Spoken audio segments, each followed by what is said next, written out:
Il est nécessaire de désirer un bien. Si le peuple de la divine volonté n'est pas formé, la divine volonté ne peut pas avoir son royaume. Quiconque vit dans le fiat est propriétaire. La créature qui fait son propre vouloir est servante. Je pensais au grand désir que mon toujours aimable Jésus avait de faire connaître sa sainte divine volonté. Je me disais, il aime, soupire et désire que vienne son royaume. Et pourtant, il tarde tellement à le faire se lever parmi les créatures. S'il le voulait, il pourrait tout faire. Ce n'est pas la puissance qui lui manque. Il pourrait, en un seul instant, transformer le ciel et la terre. Qui peut résister à sa puissance? Personne.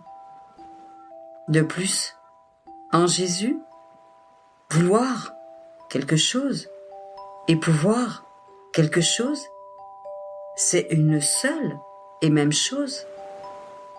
Alors, pourquoi ce retard? Je pensais à cela lorsque mon doux Jésus se manifesta en moi et me dit, « Ma fille, attendre, désirer et vouloir un bien, c'est se disposer à le recevoir. Lorsque quelqu'un reçoit un bien qu'il a longtemps attendu, il aime ce bien, l'apprécie, en prend soin et accueille le porteur de ce bien qu'il attendait depuis longtemps. De plus, c'est là un autre excès de notre amour, que la créature désire ardemment le bien que nous désirons lui donner, parce que nous voulons que la créature y mette du sien, au moins par ses soupirs, ses prières et sa volonté de vouloir ce bien, pour que nous puissions dire « Vois, tu l'as mérité, parce que de ton côté, tu as fait ce que tu pouvais pour l'obtenir. » En réalité, tout est un effet de notre bonté. C'est pourquoi nous commençons par faire connaître ce que nous voulons donner aux créatures. On peut dire que nous lui envoyons de la correspondance, des lettres d'amour. Ainsi, nous envoyons nos messagers qui disent ce que nous voulons donner. Et tout cela pour disposer les créatures, leur faire désirer ce grand don que nous voulons leur faire. N'est-ce pas ce que nous avons fait pour le royaume de la rédemption? Il y a eu 4000 ans d'attente. Plus le temps approchait, plus les missives se faisaient pressantes et les lettres plus fréquentes. Et tout cela pour les bien disposer. C'est la même chose pour le royaume de la divine volonté. Je retarde parce que je veux qu'ils le connaissent, qu'ils prient pour sa venue, qu'ils désirent son règne et comprennent la grandeur de ce don, afin que je puisse leur dire « Vous l'avez voulu et mérité, et il vient régner parmi vous. Par votre connaissance, vos prières et votre désir, vous avez formé son peuple choisi, où je peux dominer et régner.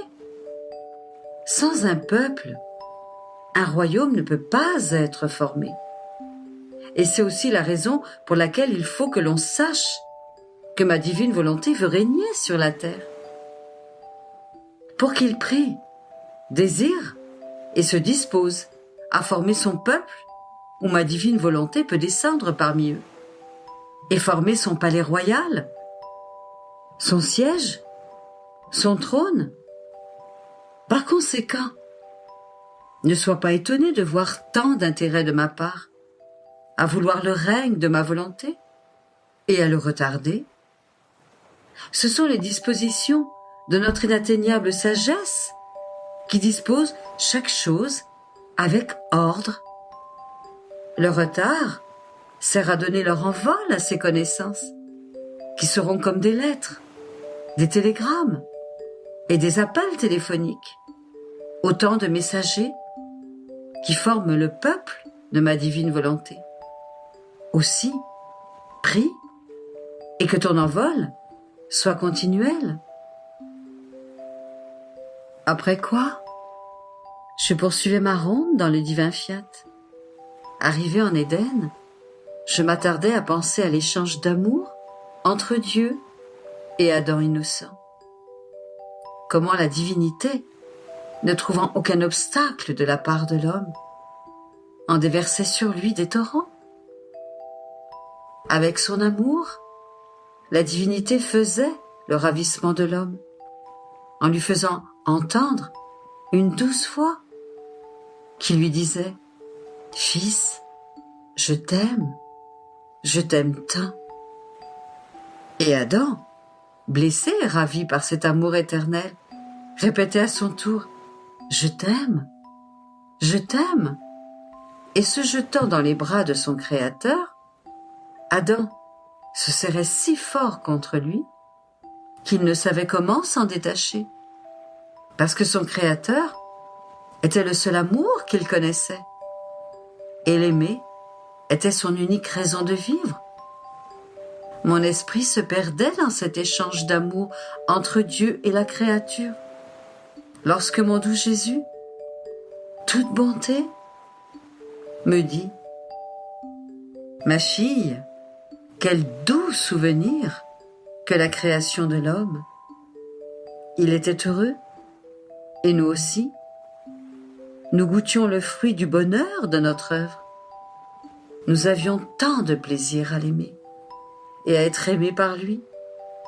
Notre divine volonté le conservait jeune et beau, et en l'apportant dans ses bras de lumière, notre volonté nous faisait contempler combien l'œuvre que nous avions créée, notre cher Fils, était belle.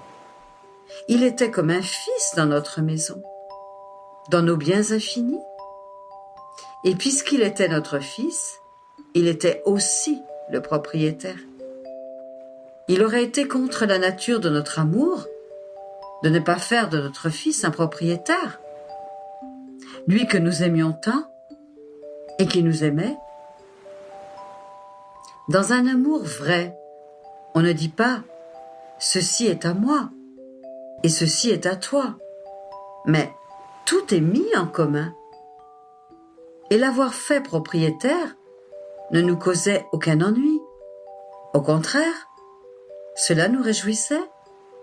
Il nous faisait sourire, il nous amusait, et il nous faisait les merveilleuses surprises de nos propres biens. De plus, comment ne pouvait-il pas être propriétaire s'il possédait notre divine volonté qui règne suprême sur toute chose?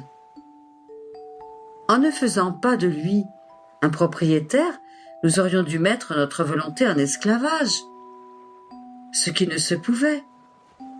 Il n'y a pas d'esclavage où règne notre volonté, mais tout est propriété. Par conséquent, tant que l'homme vécut dans notre divin fiat, il ne connut pas l'esclavage.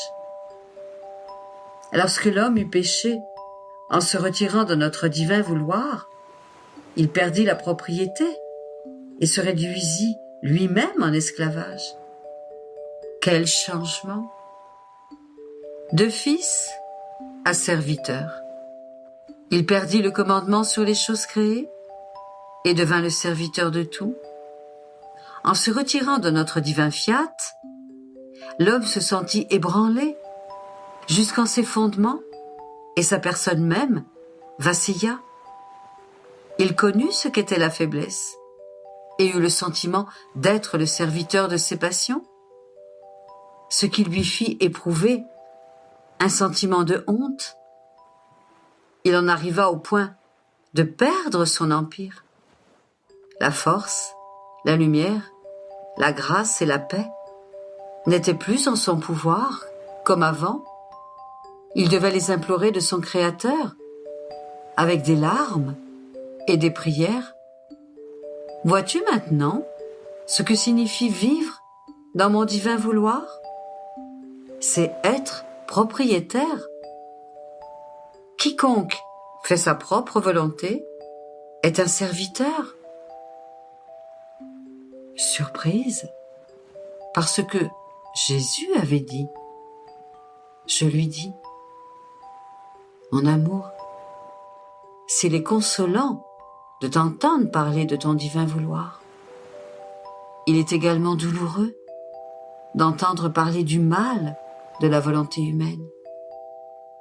Jésus ajouta, ma fille, s'il est nécessaire de te parler de mon divin fiat, qui servira d'invitation, d'attrait et de voix tendre, douce et forte, pour vous inviter tous à vivre dans le palais royal de ma divine volonté, afin de ne plus être serviteurs, mais propriétaires, il est également nécessaire de vous parler du mal de la volonté humaine, car je n'enlèverai jamais à l'homme son libre arbitre.